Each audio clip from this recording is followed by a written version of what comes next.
So before introducing the new distributions we need, like the Wishart and Hotelling t-squared distribution, I just wanted to motivate why we needed these things and to give you a recap on how we do hypothesis testing. Okay. So let's suppose we've got univariate data. So let's suppose we've got data x1 to xn in R. So univariate data, and let's suppose you want to test a hypothesis H0, some null hypothesis. So how do we do hypothesis testing? Well, we start by assuming that H0 is true. Then we find a test statistic, t, say, which is a function of the data, such that large values or extreme values of t indicate departure from H0. So if t is large, it suggests that the null hypothesis is not true. Then we find the distribution of t under H0. So how does t vary when H0 is true? And then finally, we look at t-obs, which is the value of t when we plug in the data we do have, x1 up to xn. And we compare this with the distribution under H0. So it's two things we do. We either take a kind of name and Pearson type approach and we reject H0 if t-obs is in some critical region. So if it's bigger than C, say, where we choose C so that the probability t-obs is bigger than C, given H0 is alpha. Okay, the size of our test. So typically there should be 0.05 or something like that. Okay, so this is the Neyman Pearson type approach. The Fisherian type approach is we calculate the p-value, which is equal to the probability that t, which is a random variable, t is bigger than the observed value of t given H0. Okay, and then we sometimes do things like reject H0 if the p-value is less than 0.05, or we just report the p-value. So we've seen various examples of this before. So let's suppose that Z1 up to Zn come from a normal distribution with mean mu and variance sigma squared. And let's assume that sigma squared is known. And let's suppose we want to test the hypothesis that mu equals 0. This is the alternative hypothesis that mu does not equal to 0. So how do we do this? Well, we first find our test statistic. So the test statistic we often use is t, which is to look at z bar minus mu naught, which I've said is 0 here, so let's just write 0, okay, divided by standard deviation, sigma. Then under H0, t has a normal 0, 1 distribution. So under a Neyman Pearson type approach, then we would reject H0 at the 5% level if t-obs is bigger than 1.96. Okay, so I make one error here. Normally we take the absolute value here.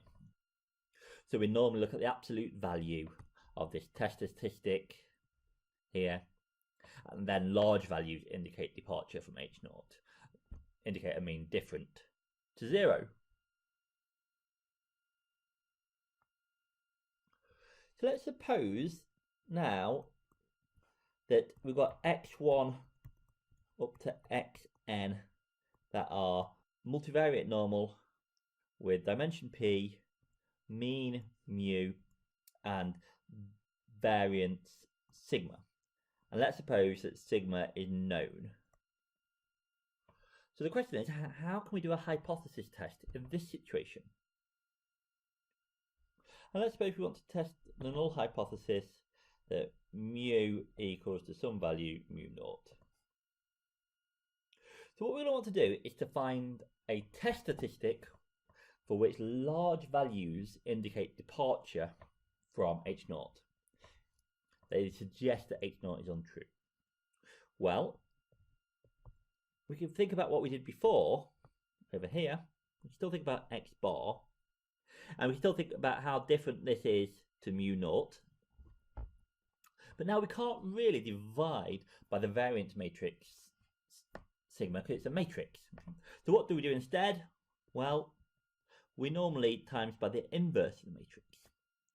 So the test statistic we're going to look at is x bar minus mu naught sigma inverse x bar minus mu naught. So I've written out the test statistic again here. So what we now need to think about is the distribution of t under h naught. So the xi's are normal, dimension p, mean mu naught, covariance matrix sigma. So that tells us that the sampling distribution of x bar is also going to be multivariate normal, or dimension p, where with mean mu naught, but its sampling covariance matrix is going to be 1 over n sigma. So rather than think about t here, I'm going to think about a different random variable. I'm going to think about, I'm going to call it zeta squared to match the notes. I'm going to let zeta squared be n x bar minus mu naught transposed sigma inverse x bar minus mu naught. And I'm going to just slightly rewrite this to write it as x bar minus mu naught times 1 over n sigma inverse x bar minus mu naught. So this really makes clear that what we've got here is this random variable x bar, and I've subtracted its mean mu naught times by the inverse of its covariance matrix and times by itself as in transposer. So from the proposition we had in the previous lecture, we know that this has a chi-squared p distribution when h naught is true. So how do we do our hypothesis test? Well, we start by computing zeta squared on the observed data. Okay, so I plug in the observed x bar. And then if we want a Neyman Pearson approach, we reject h naught if zeta squared observed is bigger than the 95th percentile of a chi-squared p random variable.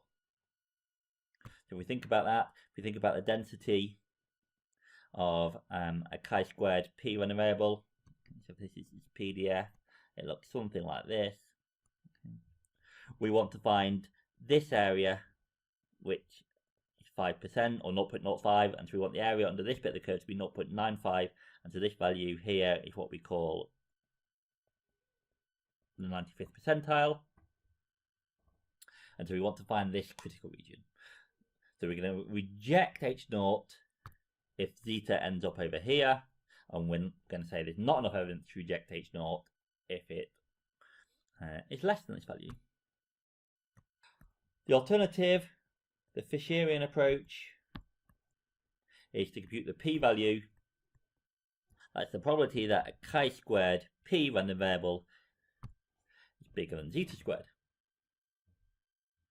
And then we'd say that the p-value represents the strength of evidence against the null hypothesis. So if p very small, would have very strong evidence against h naught. And just finally, just talk about the confidence region for mu. So ignoring the testing situation here, what's our confidence region for mu? We don't have an interval here because it's a vector, so it's a confidence region. Well, let's say a 95% confidence region would be all those values of mu for which zeta squared, remember zeta is a function of mu, and I'll write it out explicitly in a second, is less than chi-squared p is 0.95. So that is all those mu for which x bar minus mu transposed sigma inverse x bar minus mu is less than chi-squared p 0.95 and a variable. Okay, so you can see again that this is going to be an ellipse. So let's now look at an example of doing this. So let's again think about the exam marks example we had in the introductory chapter. So we've got marks on the first year math students for 2 modules, probability and statistics. And so this is a scatter plot, the 2 sets of marks. There's marks here on 203 different students. And the sample mean here is at the point 62.1, 62.7, which are marked on in red. So let's suppose the lecturers are told that they should aim for an average mark of 60. So let's see if we can test the hypothesis that these data come from a distribution that has mean vector 60, 60. Okay, so we know that the observed mean, the sample mean, is close to 60, 60. But is there evidence, significant evidence, to suggest that the population mean is different from 60, 60? Okay, so this is what we're going to test, that the population mean is 60, 60 versus the alternative population hypothesis that is not 60, 60. And let's begin with, let's assume that the observations are a random sample from a bivariate normal distribution with mean mu and covariance matrix sigma, where we know sigma, and it's given by this matrix here. Okay, we'll think about later where we don't know sigma. So the test statistic, we said, is x bar minus the mu, so 62.1 minus 60 and 62.7 minus 60 times the inverse of the covariance matrix times x bar minus mu again. Okay. So we get this quantity here for the sample mean. So this quantity here for the test statistic. We find a test statistic of 5.84. Now we know that under the null hypothesis, this has a chi-square distribution with 2 degrees of freedom, and we can look up the critical value of the chi-squared 2, and we find it is 5.991. Okay, so in R you can do that with this q chi-square command. And we want the upper 95th percentile. So it gives us 5.991. Okay, or visually, I plotted here the density of a chi-squared 2 random variable, and I've drawn on the critical region here. So this area under this curve here is 5% of the total area, or the area is 0.05, and I've drawn on the line here at 5.991. Now the observed value of the test statistic, we said, was 5.84. So 5.84 is less than 5.99. Okay. So in this case, there's no evidence to reject H naught. Okay, so we don't reject the null hypothesis at the 5% level. Okay, because the observation, which is a black dashed line here, is to the left of the red line, so it's not in the critical region. The other way to do this is to compute a p-value. So we compute the p-value like follows in R. Okay, so we look at the percentile of our observed test statistic, which is 5.8, 4, and that gives us a p-value of 0.05, so just above 0.05.